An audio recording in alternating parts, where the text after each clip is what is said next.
இன்றைக்கி மதுரை பட்டர் பன் தான் செய்ய போகிறேன். எப்படி செய்கிறதுன்றத பார்க்கலாம். 4 ஸ்பூன் சர்க்கரை எடுத்து நான் தூள் பண்ணி வச்சுருக்கிறேன். பட்டரை ஃப்ரிட்ஜில் வச்சுருந்தீங்கன்னா ரூம் டெம்பரேச்சர் கொண்டு வந்த பிறகு யூஸ் பண்ணுங்கள். இப்படி நல்லா சாஃப்டாக இருக்கணும். அப்போ தான் பட்டரில் பன்னில் தடவுறதுக்கு ஈஸியாக இருக்கும்.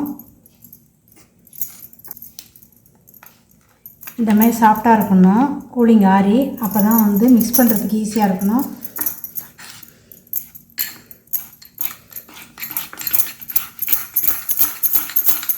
பன்னில் ஸ்ப்ரெட் பண்ணி வச்சிடலாம். பன்னை கட் பண்ணிக்கலாம். முக்கால்வாசி கட் பண்ணால் போதும்.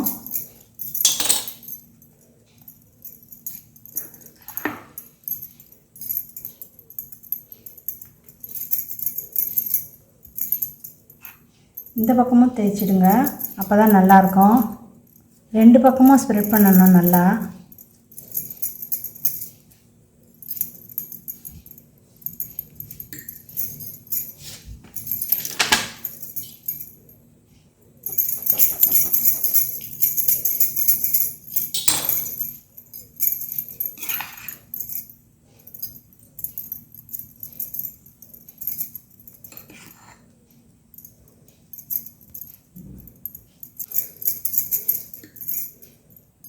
இப்போ நம்ம ஃப்ரை பண்ணிடலாம். இப்போ ஸ்டவ்வை ஆன் பண்ணிடலாம்.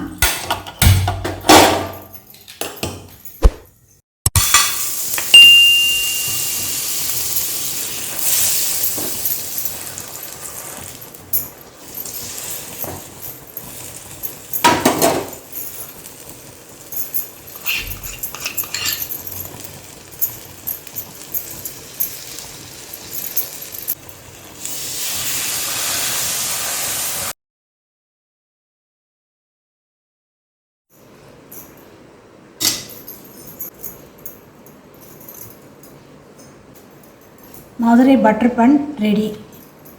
நீங்களும் செஞ்சு பார்த்துட்டு உங்களுடைய கருத்துக்களை சொல்லுங்கள். ஆரோக்கியமான உணவு, ஆனந்தமான வாழ்வு.